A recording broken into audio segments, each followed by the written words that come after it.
Okay, so Yandy Smith posted a clip on July 20th. Her and her friend Quad, both dressed up as men, Yankee caps, oversized jackets, lip-syncing to Rihanna's Take a Bow. And people lost it, not because of the clip itself, because of what they saw in the clip. You look so dumb right now. Yandy, dressed as a man, looked exactly like her husband Mendeecees. And one person in the shade room comments typed, YANDEEES. And that was it. That name spread everywhere. But here's the thing. This moment is funny on the surface. When you know the actual history behind these two people, it hits completely different. So let's talk about it. Yandy Smith has been on our screens since 2011. But she was already a serious industry name before that. She managed Jim Jones for 7 years. She worked alongside Missy Elliott and Busta Rhymes in 2008 before most people even knew her face. Billboard magazine named her one of the top 30 executives. Under 34, that's not a social media award. That's the music industry, saying this woman is running real operations. She went to Howard University, got a business degree, started as an intern at Violator Management under Mona Scott Young. And then on a private jet chartered by Russell Simmons, she ran into Jim Jones. And that one meeting is what eventually put her on VH1. On the show, she became one of the longest-running cast members ever. Love and Hip Hop New York, from Season 2 all the way to Season 10.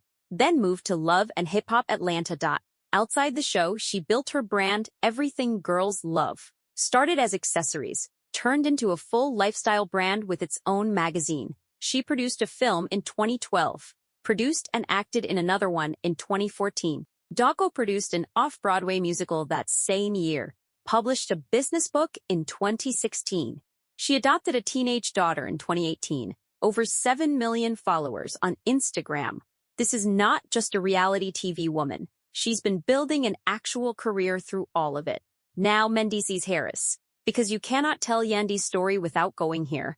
They started dating in 2007. Got engaged in 2011. Their wedding aired live on VH1 on May 25, 2015.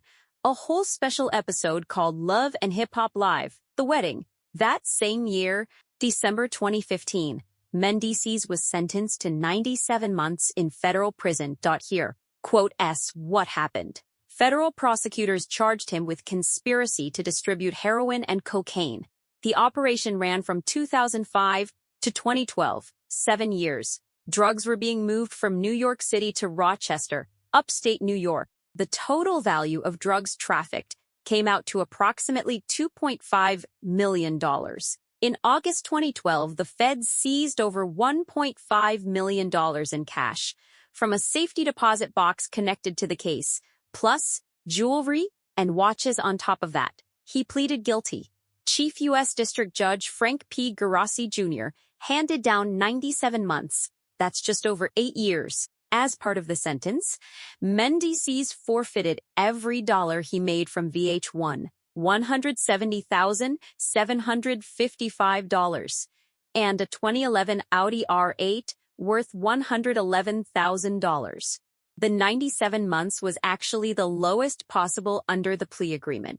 Maximum was just over 10 years. So May 2015, live televised wedding.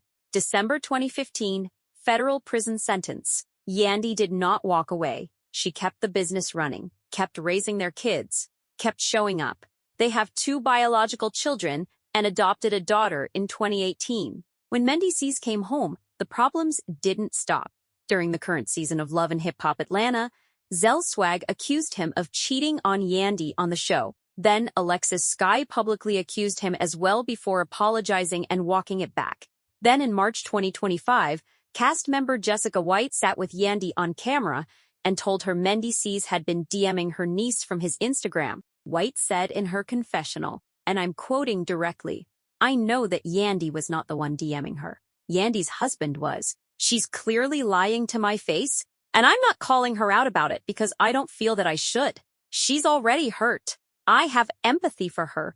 Yandy got emotional on camera, made a statement about people trying to destroy her marriage. Then Lil Mendeecees, Mendeecees' own son, jumped on a live stream and said he sent the DM. Said he has access to his dad's account because his dad doesn't use Instagram like that. Said he saw a girl at a club and messaged her from the account. Nobody bought it.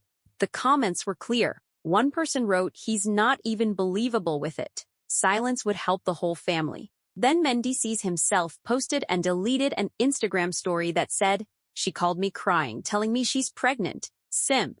Posted it, deleted it, left the internet to figure it out. By December 2025, Yandy had traveled to Africa, had recently lost her close friend on top of everything else. Comment section at that point was mostly people in her corner, telling her to protect what she built, that she didn't deserve this, that peace was coming. So now, July 20th, Yandy posts that video, her and Quad dressed as men, Yankee caps, oversized jackets, singing "Take a Bow." Her caption, "Sometimes the realest ninja in the room is a dancing lady." The shade room picks it up.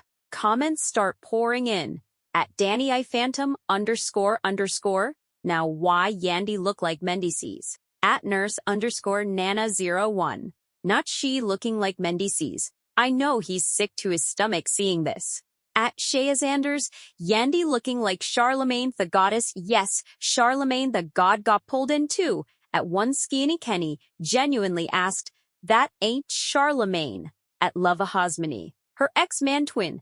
At Shay_Balaye, I thought Yandy was Mendeecees. At Cinzana, the fact that they dressed up as men just to sing "Take a Bow" is sending me my kind of shenaniganery. The audience has years of investment in this story. They know the federal case. They know the allegations.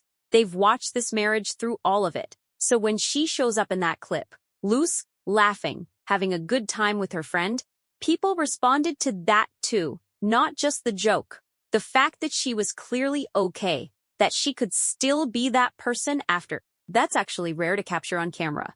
Most of the time we see Yandy in a serious context. The YANDEECEES clip was just her and her friend being ridiculous, and somehow that landed harder than anything scripted could have.